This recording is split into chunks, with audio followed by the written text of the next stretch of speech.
ये पप्पू तप्पू का कोई स्टैंड है जी? तो उसका दिमागी हालत ठीक है जी। पप्पू यादव को राजनीति में वोट मिल गया, चुनाव जीत गया, उसका आचरण अगर ठीक रहता, उसका दिमागी संतुलन ठीक रहता तो कब का वो नेता रहता। पप्पू यादव की कोई राजनीतिक हैसियत बिहार की जमीन पर नहीं है। बिहार परिवर्तन के लिए छटपटा रहा है और बिहार यूथ आइकन तेजस्वी को चाह रहा है। आप कह रहे हैं कि उनका दिमागी संतुलन ठीक नहीं है? बिल्कुल भाई, कोई स्टैंड है पप्पू तप्पू का? पप्पू यादव का ना कोई पॉलिटिकल विजन है, ना कोई पॉलिटिकल आइडियोलॉजी है। उसको कब मोदी से Z+ सुरक्षा ले लेना है, कब नीतीश के साथ हाथ मिला लेना है, कब लालू यादव को बार्गेनिंग कर देना है। उन नौटंकीबाज, दिमागी रूप से विकृत, मानसिक रूप से असंतुलित नेता के हाथ में बिहार जाएगा। उसकी चर्चा जो मीडिया वाला करते हैं, फालतू की चर्चा करते हैं। ये पप्पू तप्पू का कोई स्टैंड है जी? मांझी से विधायक सत्येंद्र यादव हमारे साथ है। सत्येंद्र जी, क्या लग रहा है आने वाला जो चुनाव है आपके लिए काफ़ी दिक्कत होने वाला है, क्योंकि उपचुनाव भी हार जा रहे हैं। तिरहुत का देखिए कि जो है स्नातक चुनाव था वो भी हार गए। कैसे गठबंधन आपका चल रहा है? अरे भाई, चुनाव उपचुनाव जो हो रहा है सरकार बनाने के लिए थोड़े हो रहा है। ये जनता का माइंड सेट है कि ये उपचुनाव से सरकार बनने बिगड़ने को है नहीं। तो जनता जो है अपने लोकल इश्यूज पर जो है प्रत्याशी को वोट दे रही है। 2-4 चुनाव बिहार के जो है ये इलाकों में हुआ, मगध और शाहाबाद के इलाकों में। और एक चुनाव जो है आपने देखा कि उधर तिरहुत के इलाकों के अंदर हुआ। तो ये जो वोटिंग पैटर्न है ये लोकल इश्यूज पर वोटिंग पैटर्न है।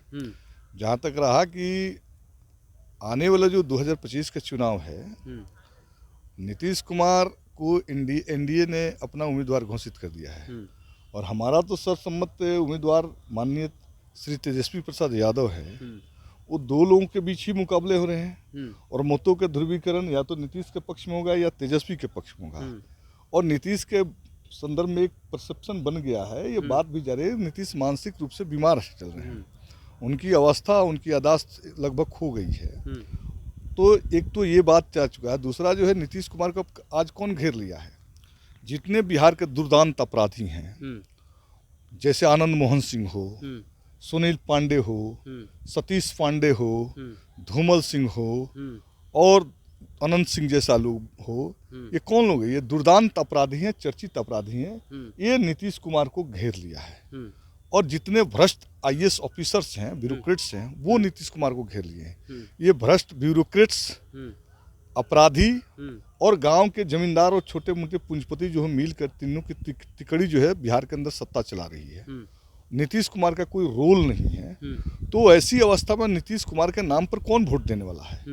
तेजस्वी के पास बिहार को बदलने का एक ब्लूप्रिंट्स है, प्लान, बेरोजगारी, इंडस्ट्रीज, एग्रीकल्चर, एजुकेशन और दूसरे सेक्टर में IT सेक्टर से लेकर जो है और कई सेक्टरों में एक ब्लूप्रिंट है बिहार को डेवलप करने का। तो बिहार एक नए विजन के साथ एक नया यूथ आइकन देखना चाहता है। वो सब कुछ तेजस्वी प्रसाद यादव में है। तो तेजस्वी प्रसाद यादव के पीछे जो है जनता का एक बड़ा पोलराइजेशन हो रहा है। 2025 के चुनाव में महागठबंधन भारी मतों से चुनाव जीतेगा। लेकिन ये जो रिजल्ट आया है और आपके नेता, जो आपके महागठबंधन के जो सबसे बड़ी पार्टी है, उसके नेता पर आरोप लगता है वो तो जनता से मिलते ही नहीं हैं, वो अपना गेट बंद रखते हैं, वो मुलाकात ही नहीं करते। ये गलत बात है। तेजस्वी प्रसाद यादव एक सर्वसुलभ नेता है, जिसको जहां मिलना है मिल लेते हैं। और ये आरोप लगाने वाले तो सबके पीछे आरोप लगाने वाले हैं। तेजस्वी प्रसाद यादव जनता से भी मिलते हैं, लोगों के काम भी कर रहे हैं, लोगों के बीच उनके प्रति आकर्षण भी है। तो ये आरोप उन पर बेबुनियाद है। लेकिन अभी एक ही आप ही के गठबंधन के, एक तरह से कहा जाए अनौपचारिक गठबंधन के एक नेता है पप्पू यादव, उन्होंने कहा है कि अब बड़ा भाई के रूप में दूसरे लोगों को मौका मिलना चाहिए। उनका इशारा कांग्रेस की तरफ। पप्पू यादव को राजनीति में वोट मिल गया, चुनाव जीत गया, तो उसका दिमागी हालत ठीक है जी। उसका आचरण अगर ठीक रहता, उसका दिमागी संतुलन ठीक रहता तो कब का वो नेता रहता। पप्पू यादव की कोई राजनीतिक हैसियत बिहार की जमीन पर नहीं है। बिहार परिवर्तन के लिए छटपटा रहा है और बिहार यूथ आइकन तेजस्वी को चाह रहा है। आप कह रहे हैं कि उनका दिमागी संतुलन ठीक नहीं है? बिल्कुल भाई, कोई स्टैंड है पप्पू तप्पू का? ये पप्पू तप्पू का कोई स्टैंड है जी? पप्पू यादव का ना कोई पॉलिटिकल विजन है, ना कोई पॉलिटिकल आइडियोलॉजी है। उसको कब मोदी से Z+ सुरक्षा ले लेना है, कब नीतीश के साथ हाथ मिला लेना है, कब लालू यादव को बार्गेनिंग कर देना है, उन नौटंकीबाज, दिमागी रूप से विकृत, मानसिक रूप से असंतुलित नेता के हाथ में बिहार जाएगा। उसकी चर्चा जो मीडिया वाला करते हैं, फालतू की चर्चा करते हैं।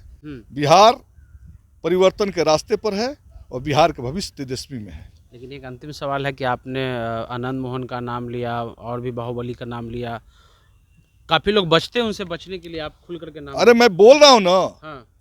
माननीय नीतीश कुमार की राजनीतिक पैदाइश जो है अपराधियों की देन है।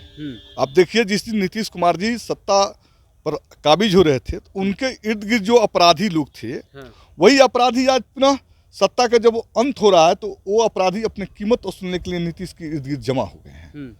तो हम लोग तो जानते हैं बिहार का सत्ता जो है अपराधियों का, बिहार के सत्ते में भ्रष्ट ब्यूरोक्रेट्स और बिहार के सत्ता में जो है 9 जमींदार जो हैं, इन्हीं तिकड़ी लोगों का बिहार के अंदर शासन चल रहा है। नीतीश की वजूद अब खत्म है, मानसिक संतुलन उनका ठीक नहीं है। राजनीतिक गलियारे, सामाजिक गलियारे में नीतीश जी के आचरण बता रहा है कि उनका दिमागी हालात जो है बहुत खराब है। ऐसे हाल में राज्य का नेतृत्व दे नहीं सकते। चलिए, तो मांझी विधायक सत्येंद्र यादव, इनका साफ कहना है कि आने वाला चुनाव में महागठबंधन का एक जो है कहा जाए तो वो अपनी जीत की तरफ रहेंगे और नीतीश कुमार का मानसिक संतुलन खो दिया। इन्होंने पप्पू यादव पर भी कहा कि इनकी कोई विचारधारा नहीं है, बस वो जो है एक तरह से अवसरवादी राजनीति करते हैं। जो भी अपडेट होगा आपको बताते रहेंगे। आप द इंटरव्यू इंडिया देखते हैं।